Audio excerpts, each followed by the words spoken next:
नमस्कार, मैं श्यामगिरी। आप देख रहे हैं टीएफडी इंडिया न्यूज 24। टीएफडी इंडिया न्यूज 24 में आप सभी दर्शकों का स्वागत है। पश्चिम बंगाल के अंदर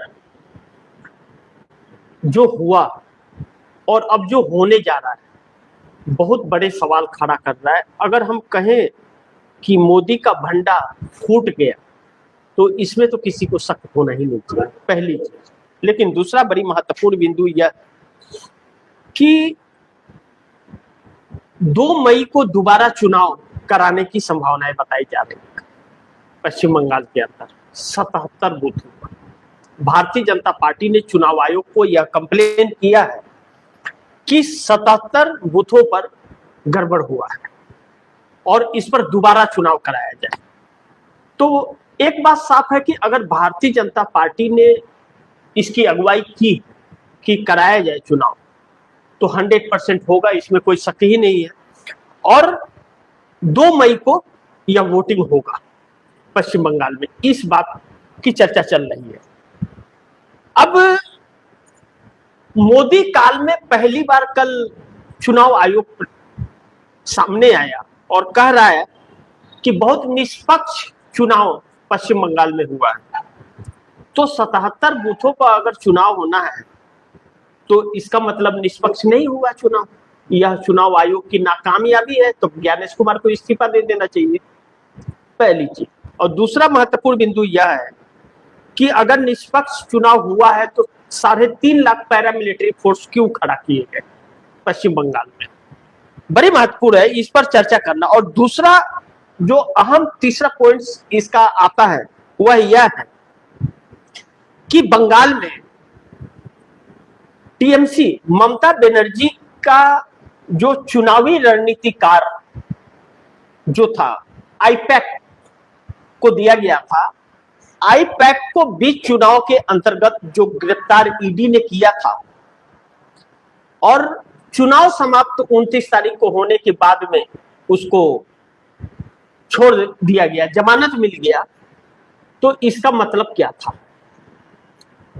जो ईडी पकड़ के ले गई थी आईपैक को और बीच चुनाव में ममता बनर्जी के चुनावी रणनीतिकार को गिरफ्तार कर लिया गया, उनकी रणनीति पर जो असर पड़ा चुनाव पर, तो जो गिरफ्तार करके ले गया था तो वह ईडी सबूत क्यों नहीं पेश कर पाई? इसके पीछे का क्या कारण? इसके पीछे का कारण है कि टीएमसी के रणनीति की जानकारी भाजपा को चाहिए थी ईडी के कस्टडी में आईपैक के डायरेक्टर को रख करके और वहां उसे प्रताड़ित करके और उसकी रणनीति जानना और उसके बाद ममता बनर्जी को नुकसान पहुंचाना। यह इस गिरफ्तारी के पीछे की साजिश हो सकती है, इसके कयास लगाए जा रहे हैं। अब महत्वपूर्ण यह है कि पश्चिम बंगाल में इन सब के बावजूद भी भारतीय जनता पार्टी चुनाव हार रही है और मोदी को खुश करने के लिए और माहौल बनाने के लिए यह एग्जिट पोल का सहारा लिया जा रहा है। अब एग्जिट पोल का सहारा जो है वह कितना कारगर साबित होगा या तो 4 मई को पता चलेगा, लेकिन हकीकत यह अब कहा जा रहा है कि पश्चिम बंगाल में भारतीय जनता पार्टी बहुत बुरी तरह से हार रही है और ममता बनर्जी की सरकार आ रही है। 180 से ऊपर सीटों से ममता बनर्जी सरकार बनाएंगे। लेकिन अगर 2 मई को चुनाव होता है 77 बूथों पर तो यह एक बहुत बड़ा सवाल होगा कि यह क्या भारतीय जनता पार्टी के लिए किया जा रहा है कि भारतीय जनता पार्टी इतना कुछ होने के बावजूद 3.5 लाख पैरामिलिट्री फोर्स और सीआरपीएफ उतारने के बाद, इतना गड़बड़ झाला करने के बाद, चुनाव आयोग की इतनी कोशिशों के बावजूद मोदी शाह के इतने जूता घसने के बावजूद भी हार रही है। तो इसके लिए 77 सीटों पर फिर से दोबारा चुनाव कराने की जरूरत पड़ रही है, यह बड़ी महत्वपूर्ण है, ध्यान रखना। और दूसरी चीज, आईपैक के डायरेक्टर को जमानत दे देना और वहां ईडी का सरेंडर कोर्ट में कोई सबूत नहीं है हमारे पास, यह इस तरफ इशारा कर रहा है कि ममता बनर्जी के खिलाफ यह साजिश किया गया था। और वाराणसी के अंदर जिस दिन 29 तारीख को दूसरे चरण का मतदान वाराणसी में बंगाल में चल रहा था, तो प्रधानमंत्री नरेंद्र मोदी वाराणसी के अंदर महिलाओं को लेकर के जन आक्रोश रैली कर रहे थे और वहां काशी विश्वनाथ में जाकर के डमरू बजा रहे थे और त्रिशूल झुला रहे थे, फोटो खिंचवा रहे थे। लेकिन वहां पर महिलाओं को, नर्सों को हॉस्पिटल से जबरदस्ती लाया गया, स्कूल कॉलेजेज से लड़की बच्चियों को उठाया गया, उनके पेरेंट्स को जबरदस्ती गाड़ी में ठूस ठूस के लाया गया। यहां तक कि सीवान से, यूपी बिहार का बॉर्डर पड़ता है सीवान, वहां से लेकर के आया गया। सीवान और वाराणसी की दूरी अगर कहे तो काफी है, सीवान से गोरखपुर, गोरखपुर से आजमगढ़, वाराणसी जाने के लिए। तो इतने लंबे लंबे से लोगों को दूर से लाया गया और ला करके माहौल बनाने की कोशिश की। उसमें वाराणसी में महिलाएं बेहोश हो गई, महिलाएं बेहोश हो गई और बेहोश हो गई, उन्हें जाने भी नहीं दिया जा रहा था। बच्चियां बेहोश हो गई, उन्हें लेकिन जाने नहीं दिया जा रहा था। जबरदस्ती मोदी का भाषण सुनना है, उसके बाद ही जाना है। यह हालात हो गए थे कि बेहोशी की लाइन लग गई थी और महिलाओं के साथ अत्याचार हो रहा था। ये नया भारत है। लेकिन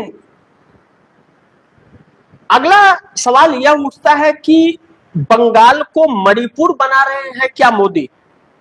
हार का इतना डर है कि बंगाल को, पश्चिम बंगाल को मणिपुर बनाने में तुल गए हैं, जो मणिपुर आज भी जल रहा है। मणिपुर आज तक शांत नहीं हुआ, भाजपा की सरकार है। क्या पश्चिम बंगाल को भी नरेंद्र मोदी मणिपुर बनाना चाहते हैं? अगर मणिपुर बनाना चाहते हैं तो यह बहुत दुखद है। फिर मणिपुर का तो बात इधर नहीं आ पाया, बहुत लोगों तक नहीं पहुंच पाया, लेकिन पश्चिम बंगाल की बात पूरी दुनिया में पहुंच जाएगी।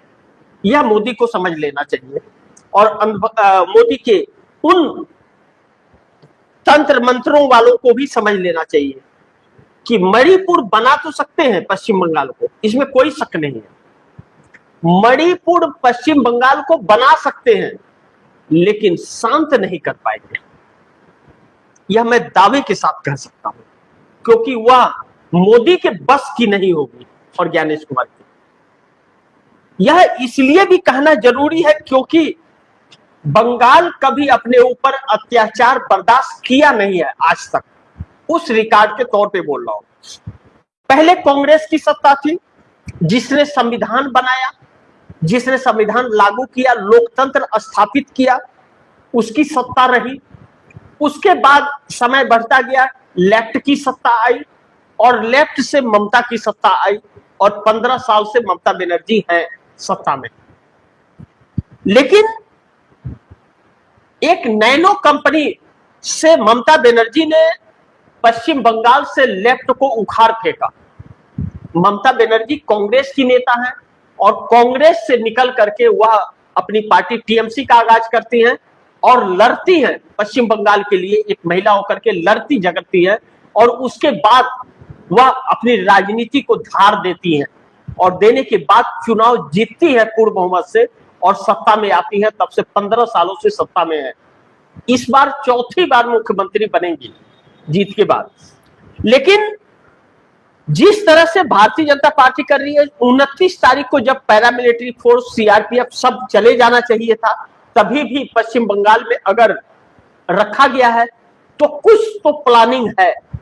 और 77 बूथों पर फिर से इलेक्शन 2 मई को कराने की बात जो आ रही है, यह चिंताजनक है। कहीं ऐसा ना हो कि भारतीय जनता पार्टी जो बंगाल के अंदर एक तरफ ऑपरेशन लोटस भी चला रही है, दोबारा चुनाव की भी तैयारी कर रही है और जीतने की भी चाहत है, यह मंशा कहीं ऐसा ना हो कि बंगाल को मणिपुर में तब्दील कर दे भाजपा, फिर उसे अपनी साख भी बचानी मुश्किल हो जाएगी। कहते हैं कि आग की लपटें अगर लग गई तो उससे बचना बहुत मुश्किल हो जाता है।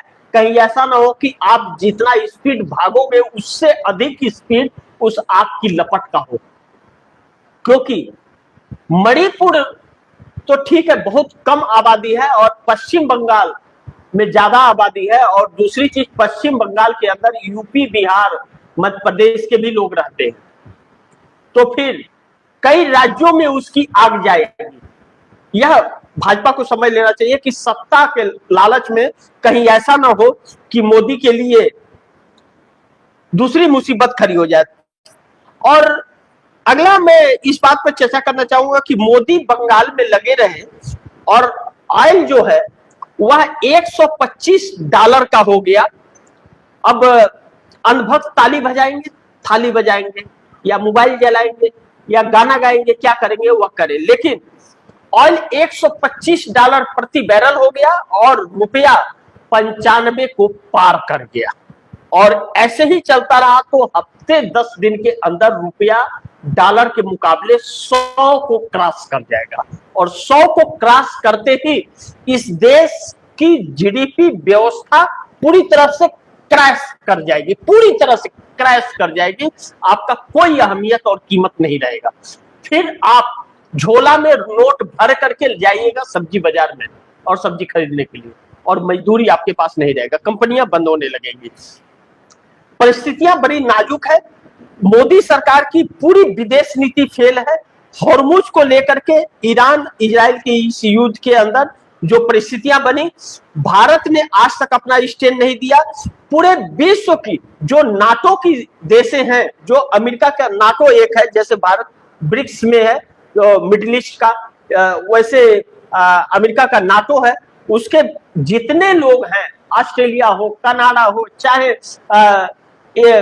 इंग्लैंड हो, चाहे बाकी के देश हो, हर किसी ने ट्रंप का विरोध कर दिया, इजराइल का विरोध कर दिया, इस युद्ध का विरोध कर दिया।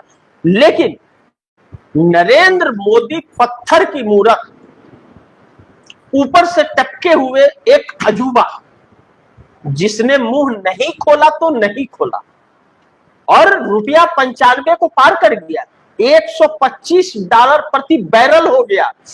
1 तारीख से सुबह पेट्रोल, डीजल, गैस, क्या क्या के रेट बढ़ जाएंगे, लेकिन मुंह नहीं खोला तो नहीं खोला और पूरे बंगाल चुनाव में लगे रहे। रेट बढ़ेंगे तो अनभक्तों के लिए भी बढ़ेंगे, कोई एक के लिए थोड़ी बढ़ेगा। लेकिन राज खुल गया एग्जिट पोल का। टीएमसी को जो तोड़ने की तैयारी ऑपरेशन लोटस के जरिए की जा रही है, मानना पड़ेगा, वाह रे मोदी जी वाह, क्या इंसान है यार, क्या इंसान भगवान ने पैदा किया है। ये 7वां अजूबा तो लोगों ने सुना है, 8वां अजूबा भी मत कहिए, इसे 101वां अजूबा कहिए। अजीब अजूबा है। कभी डमरू बजाएंगे, कभी त्रिशूल नचाएंगे, कभी जूता ही पहन के भगवान के दरबार में चले जाएंगे। मतलब पाखंड का एक पिटारा है जो बचते ही जा रहा है। लेकिन जहां रोजगार की बात हो, जहां पर विदेश नीति की बात हो, डंका बज रहा है। विश्व गुरु है लेकिन चुप्पा वाला है, मुंह पे ताला मारा वाला। पूरे बंगाल चुनाव में मस्त रहे और लंका लगती रही, देश को नर्क बना दिया, लेकिन चुनाव जीतने की चाहत नहीं गई। और जब जनता ने अस्वीकार कर दिया तो फिर चुनाव आयोग और न्यायपालिका ब्यूरोक्रेसी को ही अपने कब्जे में कर दिया। वाह क्या बात है, क्या इंसान है यार, गजब का। ऐसा इंसान न पैदा हुआ आज तक और न आगे होगा। इकलौता, डिग्री भी इकलौती, यूनिवर्सिटी भी इकलौती, प्रोफेसर भी इकलौती। पैदा हुआ प्रोफेसर भी तो एक ही छात्र को पढ़ाने के लिए, यूनिवर्सिटी भी बनी तो एक ही छात्र के लिए, और डिग्री भी सिंगल बनी और छात्र भी सिंगल ही बना। तो यह हालत जो है, तो पूरा भंडा फूट गया है। और एक तरह से आप यह कह सकते हैं कि मोदी का गेम ओवर है और टीएमसी के चक्कर में कहीं ऐसा ना हो कि पीएम की कुर्सी भी चली जाए। अब क्योंकि अति हो गया है और वह पाप का पिटारा जो है वह पूरी तरह से भर गया है। तो जब कहते हैं विनाश काले विपरीत बुद्धि, जब विनाश होना होता है तो बुद्धि भ्रष्ट हो जाती है, और इस वक्त भ्रष्ट नहीं हुई है, ब्लास्ट कर गया है पूरी तरह से। तो गेम ओवर है। अब इसके आगे कोई अति बचती नहीं है, तो गेम ओवर है।